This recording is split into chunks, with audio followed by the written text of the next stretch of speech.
સુરતના ઉધનામાં રાંધણ ગેસ મેળવવા માટે લોકોની લાંબી કતાર, ઓનલાઈન બુકિંગ ન થતા લોકોનો ગેસ એજન્સીએ જવાબડો. ડિસ્ટ્રીબ્યુટરો યોગ્ય જવાબ ન આપતા હોવાનો ગ્રાહકોનો આરોપ.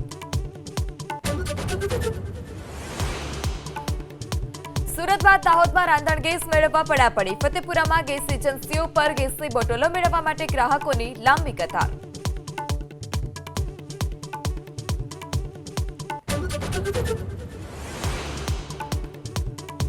અમદાવાદમાં રેલવેની નકલી ટિકિટ બનાવી છેતરપિંડી કરતા યુવકની ધરપકડ. આરોપી ઉપેન્દ્ર દ્વિવેદીએ 500 જેટલી નકલી ટિકિટ બનાવી છેતરપિંડી કરી. આરપીએફે કરી વધુ તપાસ.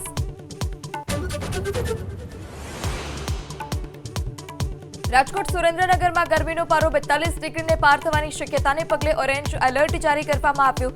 અમદાવાદ, સુરત અને વડોદરા સહિતના 9 જિલ્લામાં યલો એલર્ટ સાથે હીટવેવની આગાહી.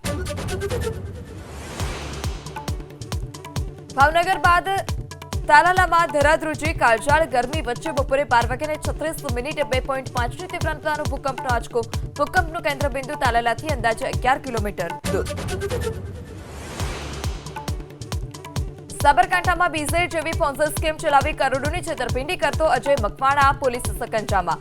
5 માસથી ફરાર આરોપીને પકડી પાડવામાં આવ્યો. વધુ તપાસ શરૂ.